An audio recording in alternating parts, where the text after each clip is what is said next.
Alright, let's take a look at the messaging that we can do with our dialog bubbles.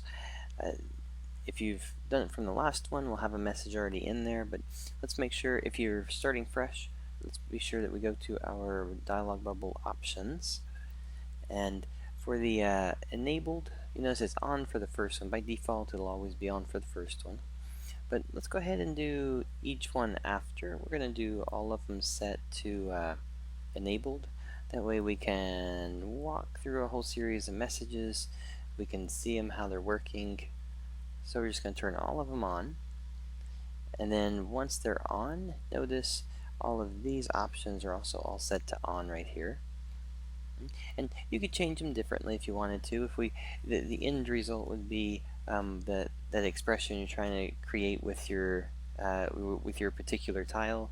So you may want things on or off, or change the bubble type or the background. For this one though, we'll stick with just the basic part right there. Also, let's go ahead and go into our font settings.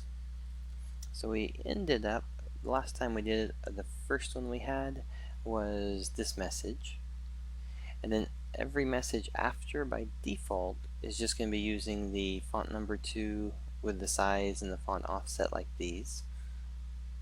Okay, so let's go ahead and start off though. Let's go to our dialog.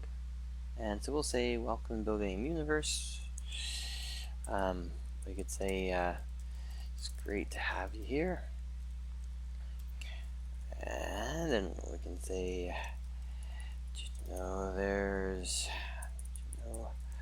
am a dialog bubble. And what you could do is continue the thing. You could say, you could tell them, hey, we'll say, you could talk about jumping or movement. You could give tutorials on what to do. You could tell them that there's a place they need to go see. Just all the different type of things. I'm going to go and just do this one so we can see it this way. We'll say message. We'll just do 1, 2, 3, 4, 5 here. Message 2. And then I can go to the next dialog box, which is going to give me another set. We'll say another set of dialogues. And then we'll just count off. And 9. So this, along with this, gives you 10 boxes of messages to actually put out. And then just real quick, we'll run through those so you can see them.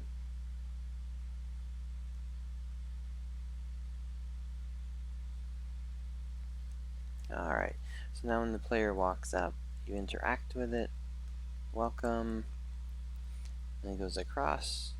And notice the typewriter effect. Remember, if you don't want it, you set it to 0. It'll just be instant message across. Alright, so this just gives us our basic setup. Now we've been able to go through all 10 of the boxes and have the conversation and go back from there.